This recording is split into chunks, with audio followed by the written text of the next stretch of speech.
Okay, here are the questions from the internet. Robin F. says, I noticed Fred was wearing a hoodie and nobody flinched.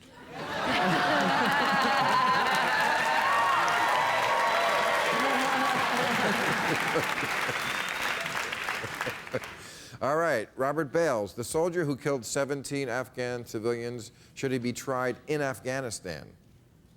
I actually wrote a piece on that in The Guardian saying that he should. I mean, the Afghans say that the witnesses in the village say that there were multiple U.S. soldiers who were shooting the villagers, not just one. Who knows if that's true? But I think that when you invade a country and you occupy it for 10 years and you continuously kill their civilians, making them extremely hateful and angry towards you, the least you can do when someone goes on a major shooting rampage is allow them to participate in the investigation and be a part of the punishment of those people. And to simply whisk them out of the country, I think, is pretty harmful. But Afghan punishment? I mean... Well, you would still let the U.S. military take the role, but you would allow Afghans to participate in the investigation. Well, what is the compromise? We're going to plea bargain down from so that people that they trust, which is not the military that's been occupying and killing them for a decade, are part of the investigation and can assure them that if there's evidence that there's more than one killer, that those leads have been followed. Okay. Black Knight asks, Wendy, do you think politics would be different if women took a larger role in government, or would they behave just like men? I've commented on that very issue before. I think when they get in government, they do act like men. You do think so? Well, I think the evidence is there.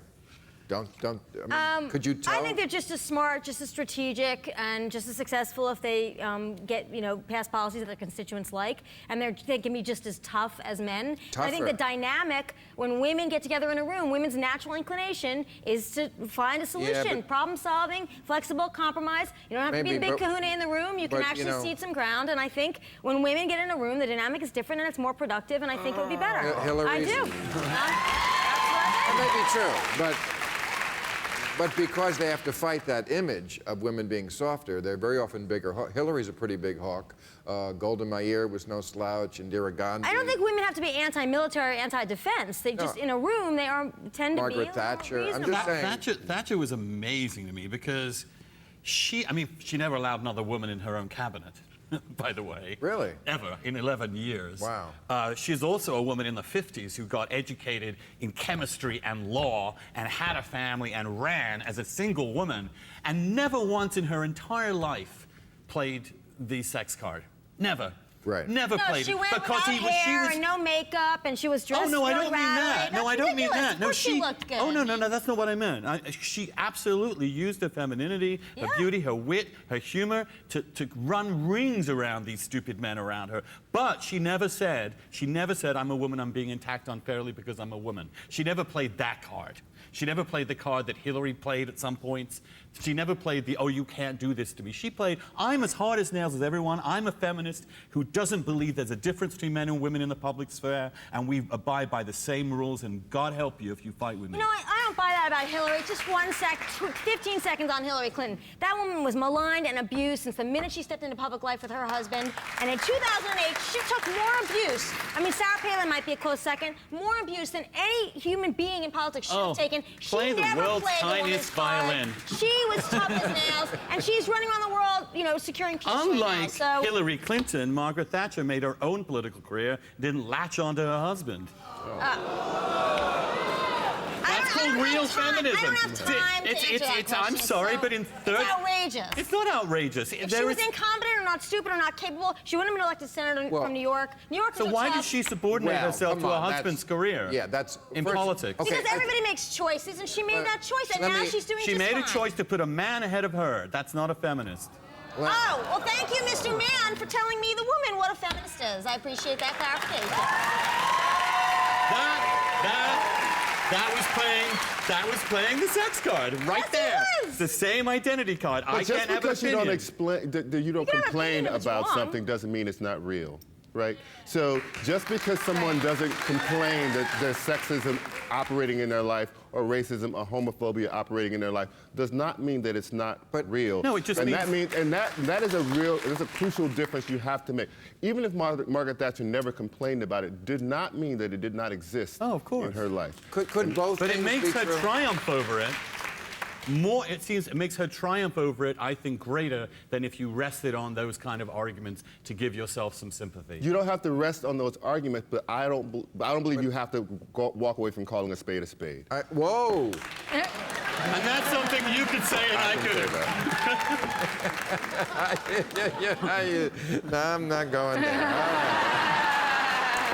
Here's another question. Playing cards, Bill. Playing cards. Do you think Tim Tebow is going to have some growing pains?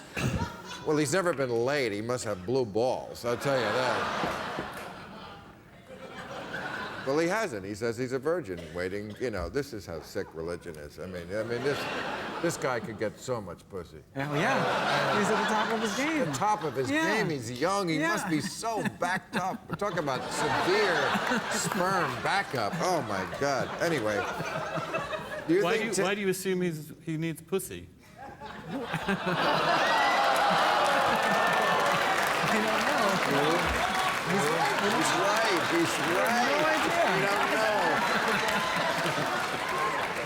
idea. We have no idea. It's so true. No, They don't call them tight ends for anything.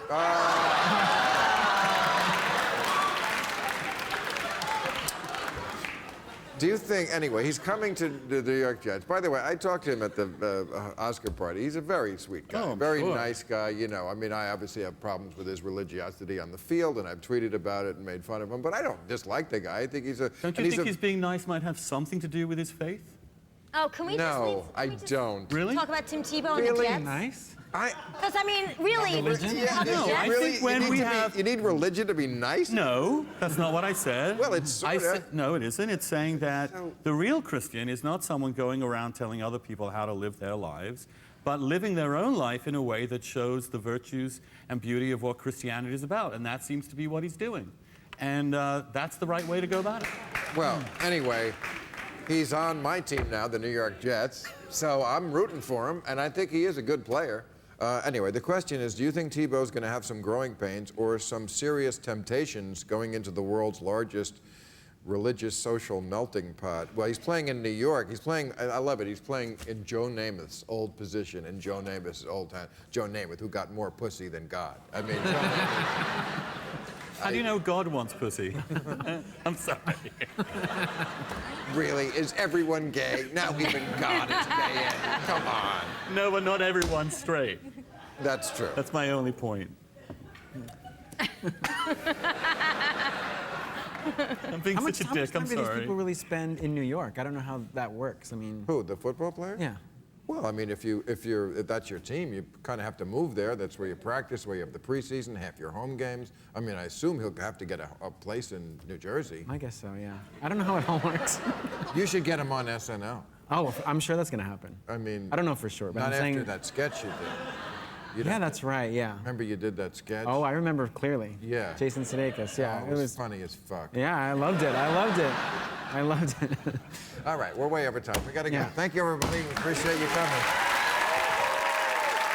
Real Time with Bill Maher. Ask Bill and his guests your questions right after the show at HBO.com.